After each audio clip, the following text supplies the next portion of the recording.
وسلم على رسوله الكريم أما بعد أعوذ بالله من الشيطان الرجيم بسم الله الرحمن الرحيم ولقد نصركم الله ببدر وأنتم أذلة فاتقوا الله لعلكم تشكرون آمنت بالله صدق الله مولانا العظيم جزاک اللہ۔ آج کا ہمارا موضوع ہے غزوہ بدر۔ یہ وہ پہلا معرکہ ہے حق و باطل کے درمیان رب کی طرف سے فیصلہ ہونا تھا کہ مالک کریم نے جہاں والوں کو بتانا تھا کہ حق کیا ہے اور باطل کیا ہے۔ مسلمان بہت ہی کم تعداد میں کفار کا مقابلہ کرنے کے لیے آمنے سامنے ہوئے۔ نبی کریم صلی اللہ علیہ وآلہ وسلم کا ساتھ دینے کے لیے مہاجرین و انصار جو سارے لوگ تھے 313 یا 319 کی تعداد تھی۔ دوسری طرف لشکر جرار موجود تھا جو بڑے طاقتور بھی تھے، بڑا نام بھی تھا زمانے میں ان کا، بڑی پاور بھی تھی، اور سارا سارا سامان اکٹھا کر کے لشکر میں لے آئے تھے۔ کھانے کے لیے بھی بڑی چیزیں ہیں، گھوڑے بھی بڑے زیادہ ہیں، سواریاں بھی زیادہ ہیں، تلواریں، نیزے اور آلات جنگ بھی بڑے زیادہ ہیں۔ ادھر مسلمانوں کی حالت یہ ہے کہ چند تلواریں ہیں، 313 کے پاس ایک ایک تلوار بھی نہیں آتی ہے، چند ایک تیر ہیں اور چند ایک سواریاں ہیں، مگر رب کریم نے قرآن پاک میں فرمایا اذ تستغیثون ربکم فاستجاب لکم، محبوب یاد کرے وہ وقت جب آپ دعا کیا کرتے تھے اپنے رب سے، فاستجاب لکم انی ممدکم بألف من الملائکۃ، کہ مالک کریم ایسا حکم ہو جائے کہ 1000 فرشتے ہماری مدد کے لیے آ جائیں۔ اور فرمایا کہیں آپ لوگوں کو تسلی دینے کے لیے وضاحت کرتے ہوئے کہتے تھے اذ تقول للمؤمنین، کہ آپ مومنوں کو خطاب کرتے ہوئے کہہ رہے تھے الن یکفیکم ان یمدکم، کیا تمہارے لیے یہ بات کافی نہیں ہے کہ تمہارے رب کی طرف سے مدد آ جائے؟ کتنی مدد؟ ان یمدکم ربکم بثلاثۃ آلاف من الملائکۃ منزلین، جو آسمان سے اترنے والے فرشتے ہیں 3000 فرشتے تمہاری مدد کے لیے آ رہے ہیں۔ فرمایا بلا ان تصبروا، بلکہ آپ نے اور وضاحت کرتے ہوئے اور تسلی دیتے ہوئے فرمایا بلا، اگر فرشتوں ان تصبروا وتتقوا، میرے ساتھ آنے والے مسلمانوں اگر تم صبر کرو اور اپنا اندر صاف کرو، اپنے رب سے ڈرتے رہو، وتتقوا ويأتوكم من فورهم، تو تم دیکھو گے فرشتے تو تمہارے پاس آ جائیں گے۔ آدھا یمددکم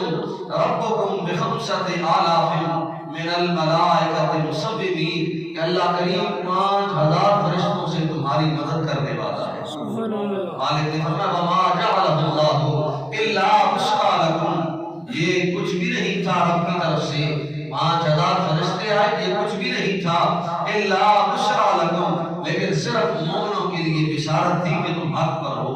وَلِتَطْمَئِنَّ بِهِ قُلُوبُكُمْ، اور ان کے دلوں کو تسکین دینا مقصود تھا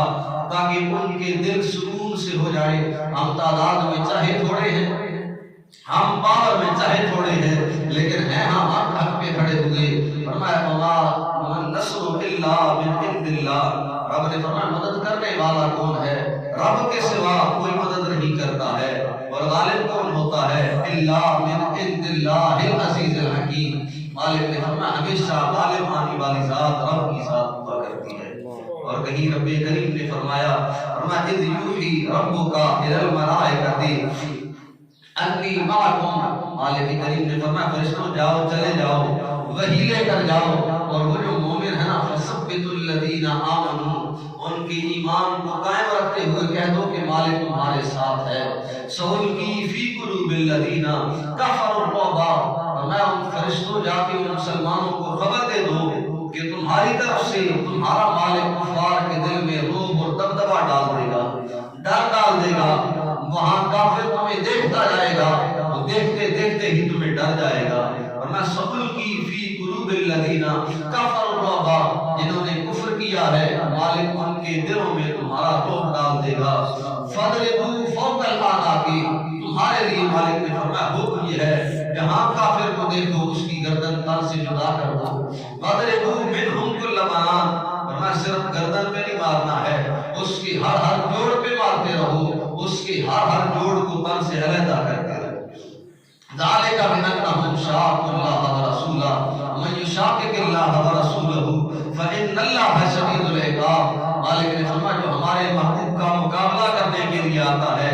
بدلے میں ہمارے محبوب کو نہیں دیکھے گا، بدلے میں مالک محبوب کا مالک اس کے سامنے کھڑا ہوگا۔ فَإِنَّ اللَّهَ شَدِيدُ الْعِقَابِ، اور رب کریم نے فرمایا مالک جو ہے وہ حساب لینے میں بڑی سختی کرنے والا ہے، مقابلہ کرنے میں بڑی سختی کرنے والا ہے۔ نبی کریم صلی اللہ علیہ وآلہ وسلم جب جنگ بدر میں پہنچ چکے، اب دیکھا کسی کو کہا جاؤ دیکھ کے آؤ حالات کیا ہے دوسری طرف کے، اب وہ دیکھنے والا جب بتانے لگا نا اس نے وضاحت کرنا شروع کی، کہا بات ایسی ہے کہ وہاں تعداد بڑی زیادہ ہے، لوگ بڑے پرجوش ہیں، طاقت ان کے پاس بڑی ہے۔ نبی کریم صلی اللہ علیہ وآلہ وسلم وہاں مجمع میں کھڑے ہوئے، حضور علیہ السلام نے اپنا رخ قبلہ کی طرف کیا۔ حدیث مبارکہ کے الفاظ ہیں نبی کریم صلی اللہ علیہ وآلہ وسلم نے اپنے دونوں ہاتھ اٹھائے اور کہا اللہم انجز لی ما وعدتنی، مالک جو تو نے مجھ سے وعدہ کیا ہے تو نے اپنے وعدے کو پورا کرنا ہے۔ کہا اللہم آتی ما وعدتنی، مالک وقت آ گیا ہے تو نے اپنی بات کو پورا کرنا ہے۔ محبوب رب کی بارگاہ میں عرض کر رہے ہیں مالک جو تو نے وعدہ کیا تھا آج وقت آ گیا ہے تو نے اپنے وعدے کو پورا کرنا ہے۔ پھر کہا اللہم ان تہلک ہذہ العصابۃ من اہل الاسلام، فرمایا مالک اگر اسلام کے یہ لوگ ہلاک ہو گئے، یہ جو آج میرے ساتھ آئے ہیں، پہلے ہم نے سنا تھا کہ یہ بات تاریخ کی ہے، اس کا اصل سے کوئی واسطہ نہیں، لیکن یہ مسلم شریف کی حدیث مبارکہ ہے۔ نبی کریم صلی اللہ علیہ وآلہ وسلم نے ان صحابہ کی شان بیان کرتے ہوئے کہا، تو کسی نے کہا نا وہ میں کل سن رہا تھا، اس نے کہا صحابہ کی کوئی حیثیت نہیں ہے، کوئی مقام نہیں ہے، ایک آج کا بندہ بھی وہاں تک پہنچ سکتا ہے، قطعاً ایسی بات نہیں ہے۔ نبی کریم صلی اللہ علیہ وآلہ وسلم نے ان پہلے 313 لوگوں کے بارے میں ہمیں کیا عقیدہ دیا ہے؟ حضور علیہ السلام نے ہاتھ اٹھائے، کہا مالک اگر یہ لوگ چلے گئے اس دنیا سے، یہ جو 313 کھڑے ہیں، تو مالک کریم کے محبوب نے فرمایا لا تعبد فی الارض، اگر یہ میرے صحابہ چلے گئے تو مالک قیامت تک تیری عبادت کرنے کے لیے زمین پہ کوئی باقی نہیں رہے گا۔ یہ تو مراد نہیں تھا کہ ہم پیدا نہیں ہوں گے، یہ تو نہیں مطلب تھا کہ کائنات نہیں چلے گی، کائنات چلے گی، لوگ پیدا ہوتے رہیں گے، لیکن فرمایا محبوب کریم صلی اللہ علیہ وسلم نے مالک یہ 313 ہی اصل پونجی ہیں، یہ 313 ہی ساری کی ساری اصل ہیں، اگر یہ چلے گئے تو پھر کائنات میں تیری عبادت کرنے والا کوئی نہیں رہے گا۔ نبی کریم صلی اللہ علیہ وسلم ایسے دعا مانگ رہے ہیں، رکت انگیز حضور علیہ السلام کی حالت ہے، اور حضور علیہ السلام کی کندھوں پہ چادر ہے نا، وہ چادر اترنا شروع ہو گئی، ایک طرف سے چادر اتری، حضرت ابوبکر صدیق رضی اللہ تعالیٰ عنہ آگے بڑھے، آپ نے پیچھے سے آ کر حضور علیہ السلام کو لپیٹ لیا اور کہا مالک محبوب آپ غم نہ کھائیں، آپ کے رب نے آپ سے جو وعدہ کیا ہے آپ کا مالک آپ کے وعدے کو پورا کرے گا، آپ کے مالک نے آپ سے جو بات کی ہے، آپ نے اب جو دعا کر دی ہے، رب آپ کی دعا کو پورا فرمائے گا۔ مالک کریم کے محبوب علیہ السلام کے کندھوں پہ چادر رکھی، حضور علیہ السلام بار بار کہتے ہیں مالک اگر یہ 313 نہ رہے تو پھر زمین پہ تیرا نام لینے والا کوئی نہیں ہوگا۔ رب کریم کی طرف سے حکم آ گیا، کہا محبوب پریشان نہ ہو، مسلم شریف کے اگلے الفاظ ہے استغیثون ربکم فاستجاب لکم، مالک نے فرمایا پریشان نہ ہو محبوب، ہم نے آپ کی دعا کو قبول کر دیا ہے، اگر ہم کم سے کم بھی فرشتے بھیجیں گے نا بِأَلْفٍ مِّنَ الْمَلَائِكَةِ، بدلے میں صرف 1000 لوگ ہیں، 313 تو آپ موجود ہیں، ہم کم سے کم فرشتے بھیج کر بھی 1000 فرشتوں سے آپ کی آج مدد فرمائیں گے۔ اور نبی کریم صلی اللہ علیہ وآلہ وسلم کے صحابہ فرماتے ہیں، حضرت سیدنا سہیل رضی اللہ تعالیٰ عنہ فرماتے ہیں، فرماتے ہیں میں جنگ بدر میں جب بھی کسی کا سامنا کرنے کے لیے آگے بڑھتا میں بھی تلوار اٹھا ہی رہا ہوتا تھا، اس کا سار تن سے پہلے ہی جدا ہو جاتا تھا۔ اب ایک صحابی تھے جو تھوڑے یعنی دیہاتی لوگ تھے، اب وہ ایک صحابی دیہاتی تھے، حضور علیہ السلام کی بارگاہ میں دوڑے دوڑے آئے، انہوں نے عرض کی کہا حضور علیہ السلام سے کہ میں کھڑا تھا ایک کافر کے سامنے، جیسے ہی میں نے اپنا کوڑا بلند کیا تو میں کیا دیکھتا ہوں پیچھے سے مجھے کسی نے آواز دی، اس نے کہا کوڑا تیز زور سے مار۔ ابھی وہ کہتے ہیں میں کوڑا مار ہی رہا تھا، میرا کوڑا اس کے سر تک پہنچا نہیں ہے، وہ اس کا سر پہلے ہی سر تن سے جدا ہو گیا ہے۔ وہ کہتے ہیں میں پریشان بھی ہوا، میں آگے بڑھا، میں نے دیکھا تو اس کے سر پہ میرے ہی کوڑے کا نشان تھا۔ حضور علیہ السلام کی بارگاہ میں ماجرا عرض کیا، میرے کریم محبوب نے فرمایا وہ کوڑا تیرا ہی تھا تیرے ہاتھ میں، اس کے سر تک پہنچا نہیں تھا، لیکن مالک کا فرشتہ آ کے اس کا سر تن سے پہلے ہی جدا کر گیا۔ اور کہیں امام بخاری کے الفاظ بھی موجود ہیں، دو ننھے بچے تھے، حضرت عبد الرحمن بن عوف رضی اللہ تعالیٰ عنہ، آپ فرماتے جب صف بندی کی گئی جنگ بدر والے دن، لوگوں کو صفوں میں کھڑا کیا گیا، اب میں نے اپنے ارد گرد نظر دوڑائی نا، ایک طرف بھی بچہ کھڑا ہے، دوسری طرف بھی بچہ کھڑا ہے، میں تھوڑا سا پریشان ہوا۔ امام بخاری نے جو الفاظ نقل فرمائے ہیں کہ حضرت عبد الرحمن بن عوف فرماتے ہیں میں تھوڑا سا پریشان ہوا، میں نے سوچا دل ہی دل میں کہ کاش کوئی بڑا ہوتا تو ایک دوسرے کا سہارا بن جاتے، کہ کہیں تیر پیچھے سے آ رہا ہوتا تو وہ حفاظت کر لیتا، کہیں کوئی پیچھے سے حملہ کرنے والا آتا تو وہ حفاظت کر لیتا۔ میرے تو دونوں سائڈ پہ بچے کھڑے ہیں، فرماتے میں اتنا ہی سوچ رہا تھا نا تو اتنے میں سے ایک بچے نے مجھ سے سوال کیا، اس نے کہا اے چچا جان کیا آپ جانتے ہیں ابو جہل کون ہے؟ وہ کہتے ہیں میں نے پوچھا تیرا کیا واسطہ ہے ابو جہل سے؟ اس نے کہا میں نے سنا ہے کہ نبی کریم صلی اللہ علیہ وآلہ وسلم کو وہ گالیاں دیتا ہے۔ حضرت عبد الرحمن بن عوف نے فرمایا میں تصدیق کرتا ہوں اس بات کی، وہ حضور علیہ السلام کے بارے میں غلط باتیں کرتا ہے۔ اس بچے نے کہا پھر چچا جان سن لے، آپ گواہ رہے، میں اللہ کی قسم اٹھا کے کہتا ہوں جس کے قبضہ قدرت میں میری جان ہے، اگر میرا آمنا سامنا ہوا نا ابو جہل سے، میں آیا ہی صرف اس ارادے سے ہوں، اگر میرا آمنا سامنا ہو گیا تو ہم دونوں میں سے جب تک ایک قتل نہیں ہوگا ہم دونوں کبھی جدا نہیں ہوں گے۔ حضرت عبد الرحمن بن عوف فرماتے ہیں میں نے اس بچے کی بات سنی نا، ابھی صف بندی ہو رہی تھی، ابھی جنگ کی ترتیب ہو رہی تھی، میں نے اس بچے کی بات سنی تو میرا دل تھم گیا، میں نے کہا میں اس کے بارے میں سوچ رہا تھا کہ یہ بچہ ہے میری کیا حفاظت کرے گا، وہ تو اتنا بڑا ہدف لے کے آیا ہے کہ ابو جہل کا مقابلہ کرنے آیا ہے۔ فرماتے اس کی بات ختم ہوئی تھی، دوسرے بچے نے مجھ سے پوچھا، اس نے کہا چچا جان ابو جہل کو جانتے ہیں؟ میں نے پھر جواب دیا، اس بچے نے کہا میں بھی اسی ارادے سے آیا ہوں، آج قتل کر کے جاؤں گا ابو جہل کو۔ حضرت عبد الرحمن بن عوف فرماتے ہیں جنگ شروع ہو گئی،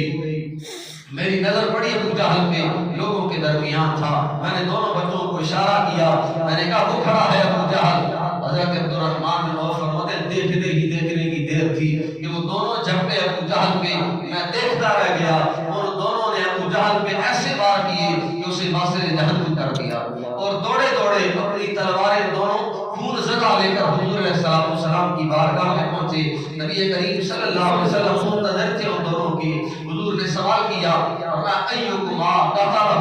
تم میں سے کس نے اسے قتل کیا ہے؟ امام بخاری نے فرمایا دونوں نے آگے بڑھ کے کہا، ایک نے کہا میں نے مارا ہے، دوسرے نے کہا میں نے مارا ہے۔ نبی کریم صلی اللہ علیہ وسلم نے فرمایا کہیں اپنی تلواریں صاف تو نہیں کر کے آئے ہو، کہیں ابو جہل کا خون صاف تو نہیں کر کے آئے ہو؟ دونوں نے کہا حضور صاف نہیں کیا ہے، یہ ہے تلواریں ہماری۔ نبی کریم صلی اللہ علیہ وسلم نے فرمایا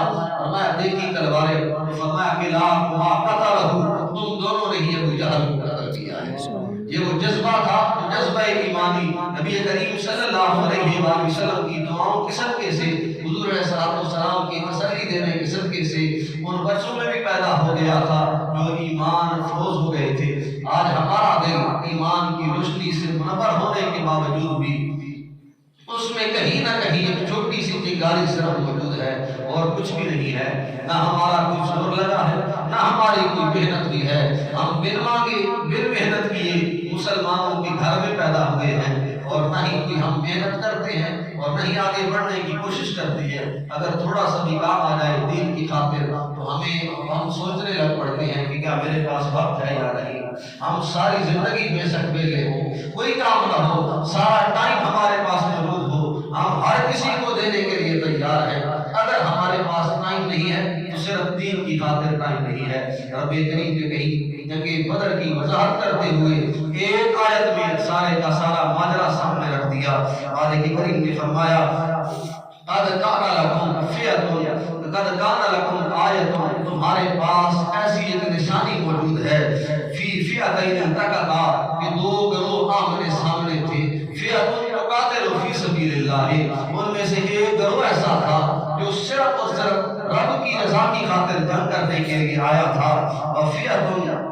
وأخرى کافرۃ یرونہم مثلیہم، اور فرمایا دوسرے وہ لوگ تھے جو کافروں کا گروہ تھا۔ اب رب کریم نے فرمایا ہماری حکمت کیا تھی، مثلیہم رأی العین، مسلمان 313 ہیں، کافر 1000 ہیں۔ مسلمانوں نے بندہ بھیجا تھا خبر لینے کے لیے، یقیناً کافروں نے بھی بندہ بھیجا ہوگا خبر لینے کے لیے کہ تعداد کیا ہے مسلمانوں کی۔ مالک نے فرمایا ہم نے کافروں کے دلوں پر وہ ایسا ڈالا کہ وہ 1000 تھے، ادھر 313 تھے، لیکن وہ 1000 بھی 313 کو ایسے دیکھ رہے تھے کہ وہ 1000 دیکھنے والے سمجھ رہے تھے یہاں 313 نہیں ہے 2000 کھڑے ہیں۔ مثلیہم رأی العین، رب کریم نے فرمایا ہم نے کافروں کی آنکھوں میں دھوکہ ڈال دیا تھا، وہ سمجھ رہے تھے کہ مسلمان ہم سے 2 گنا کھڑے ہیں۔ واللہ یؤید بنصرہ من یشاء، مالک نے فرمایا مالک جسے چاہتا ہے اسے اپنی مدد فراہم کیا کرتا ہے، اور ہم نے ہر صورت مومنوں کو ہی مدد فراہم کی ہے۔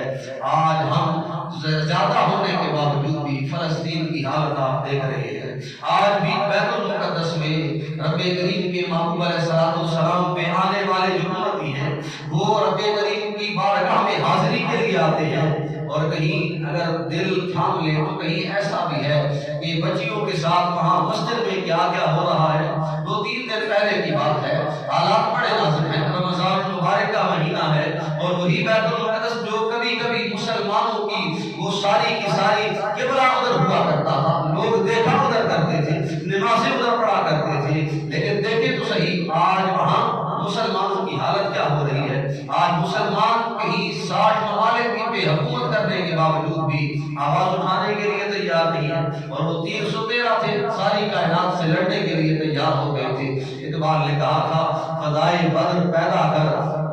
فرشتے تیری نصرت کو، فضائے بدر پیدا کر فرشتے تیری نصرت کو، اتر سکتے ہیں گردوں سے قطار در قطار اپنی۔ اقبال نے کہا دوری تیری طرف سے ہے، اگر وہی جذبہ جو بدر کے میدان میں مسلمانوں کا تھا